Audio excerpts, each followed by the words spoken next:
It's so exciting. First time मैं India से बाहर जा रही हूँ। बहुत अच्छी बात है कि हमारे पड़ोसी देश में जाने का मौका मिल रहा है। सोचा ही नहीं था, हम किसी और प्रोजेक्ट पे आए थे और समय मिल गया इत्तेफाक से। सैटरडे संडे है, सो आई एम सो एक्साइटेड कि वहाँ जा कर के एक नाम हो जाता है ना कि हम अपनी कंट्री से बाहर गए थे। वो भी गाड़ी लेकर, खुद अपना गाड़ी लेकर। हाँ, गाड़ी लेके तो मूव करते ही है, खुद अपनी गाड़ी लेके। लेकिन बड़ी बात ये है कि हमें नेपाल जाने का मौका मिल रहा है।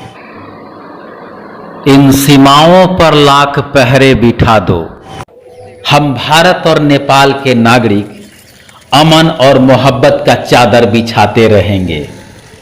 माना कि दोनों देश की दोस्ती और रिश्तेदारी के दुश्मन हजार हैं, फिर भी ये जो मुस्कुराहट है, इनके सामने सारी ताकतें बेकार हैं। हमारा देश भारत और नेपाल ये आज का संबंध नहीं है। जो नहीं जानते हैं वो इसके महत्व को नहीं समझे, बेशक नहीं समझे, फर्क नहीं पड़ता है। दोनों ही देश के बीच जो रिश्ता है, प्रेम है, मोहब्बत है, जो संबंध है, उसके दुश्मन पूर्व प्रधानमंत्री नेपाल के ओली जरूर बने थे। चीन से कहीं ना कहीं प्रभावित रहे थे, लेकिन बाद में जब सरकारें बदली तो भारत के साथ जो महत्व है उसको समझा गया। दोनों ही देश की सरकार को गंभीरता के साथ जो खुशियां बॉर्डर पर छलक रही है उसे समझने की जरूरत है। यह संबंध है राम और सीता का, यह संबंध है दशरथ और जनक का, यह संबंध है उससे भी पहले का। और निवेदन है नेपाल के नागरिकों से भी और भारत के नागरिकों से भी, अगर कभी ऐसी हालात उत्पन्न होते हैं, सीमा बंदी होती है, तो धैर्य रखें, विश्वास रखें, एक दूसरे का साथ देते रहें। एक न एक दिन हमारा मोहब्बत, हमारा रिश्ता, हमारा जो आपसी संबंध रहा है, सांस्कृतिक संबंध रहा है, वो जीतता रहा है, जीतेगा और जीतता रहेगा। इसलिए आइए इन मुस्कुराहट में सराबोर हो जाइए, डूब जाइए। सीमा पर एक बेटी, जो भारतीय बेटी कह रही कि हम नेपाल जा रहे हैं, जो खुशियां छलक रही है, जो नेपाल के लोगों की खुशियां छलक रही है, इस खुशियां को बरकरार रखने के लिए हमें और आपको हर मोर्चे पर तैयार रहना पड़ेगा। दोनों ही देश की सरकार को समझना होगा कि यह दोनों देश का संबंध दो देशों का नहीं बल्कि दो दिलों का है, आपसी रिश्तों का है, संस्कारों का है, सांस्कृतिक धरोहरों का है, मोहब्बत का है, राम सीता का है और दशरथ जनक का है। इंडिया से नेपाल आया हूँ। काफ़ी परेशानी होती जाने में, तकरीबन 2-2.5 साल हो गए बॉर्डर बंद हुए, लेकिन आज बड़ा अच्छा लग रहा है कि कम से कम बॉर्डर खुल गया है। नेपाल और इंडिया के बॉर्डर के लोगों को आने जाने की सहूलत हो गई है, ये बड़ी अच्छी बात है। काफ़ी परेशानियों दिक्कतों का सामना करना पड़ा था। लोग जाते थे कभी खेत से, कभी आली से, कभी पानी से, बड़ी परेशानी होती थी। सवारी साधन भी ले जा सकते हैं अभी? कुछ भी नहीं, अब तो गाड़ी वगैरह सब जा रही है और कल से सुनने में आया कि बॉर्डर खुल गया है। अब मैं दुआ करता हूँ यही कि हाँ, ये बॉर्डर हमेशा खुला रहे ताकि नेपाल इंडिया के लोगों को आने जाने में कोई दुश्वारी नहीं हो, कोई परेशानी नहीं है कि नहीं। हम लोग बहुत बार आए हैं, लेकिन आज आने के बाद अचानक पता चला कि बॉर्डर कल खुल गया है। बड़ी खुशी हुई कि आप गाड़ी लेकर भी अंदर जा सकते हैं। सारा सिस्टम फिर पहले की तरह बहाल हो गया है और मैं चाहता हूँ कि ऐसी बहाल रहे। इंडिया नेपाल का जो बेटी रोटी का जो मसला है वो हमेशा कायम रहे। It's so exciting. First time मैं इंडिया से बाहर जा रही हूँ। बहुत अच्छी बात है कि हमारे पड़ोसी देश में जाने का मौका मिल रहा है।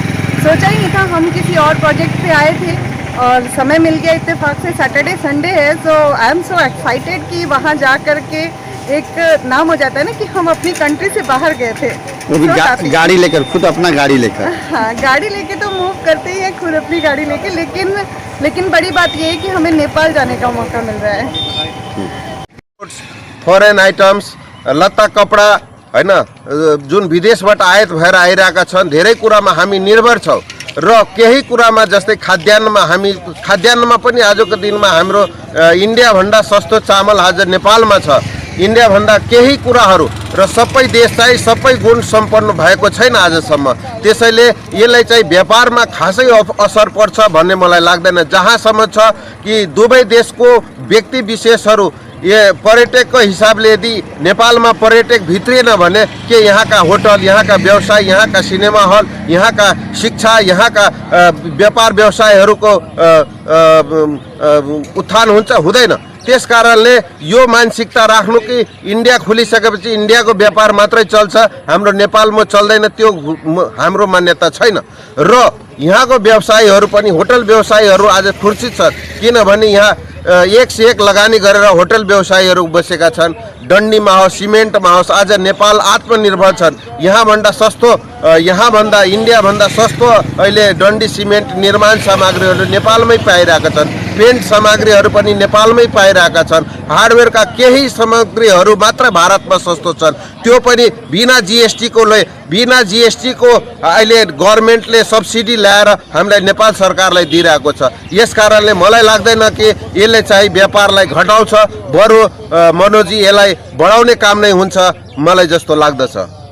ठिकै भयो, सरकारको पहल राम्रै भयो। धेरै जनतालाई दुःख भइरहेको थियो, बोर्डर वारिपारि बेटी रोटीको सम्बन्ध छ, त्यसमा आउन जान धेरै कठिनाइ परिरहेको थियो नि त। त्यही भएर यो खुल्ला हुन चाहिँ धेरै राम्रो कार्य भयो। त्यही हो, बिरामीहरूलाई पनि सजिलो भयो। बिरामी प्राय जसो चाहिँ नेपालबाट इन्डिया नै जाने गर्छ। नजदिकमा सीतामढी पर्ने ठाउँमा चाहिँ सबै उपचारको सबै व्यवस्था छ। त्यही भएर चाहिँ बिरामी जचाउन ल्याउन सबै सुविधाजनक भयो। एम्बुलेन्स जान सक्छ, गाडी आफ्नो निजी वाहन पनि जान्छ। त्यो हिसाबले चाहिँ राम्रो हो।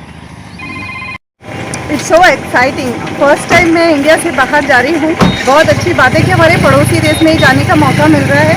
सोचा ही नहीं था, हम किसी और प्रोजेक्ट पे आए थे और समय मिल गया इत्तेफाक से। सैटरडे संडे है, सो आई एम सो एक्साइटेड कि वहाँ जा कर के एक नाम हो जाता है ना कि हम अपनी कंट्री से बाहर गए थे। वो भी गाड़ी लेकर, खुद अपना गाड़ी लेकर। हाँ, गाड़ी लेके तो मूव करते ही है, खुद अपनी गाड़ी लेके, लेकिन बड़ी बात ये है कि हमें नेपाल जाने का मौका मिला।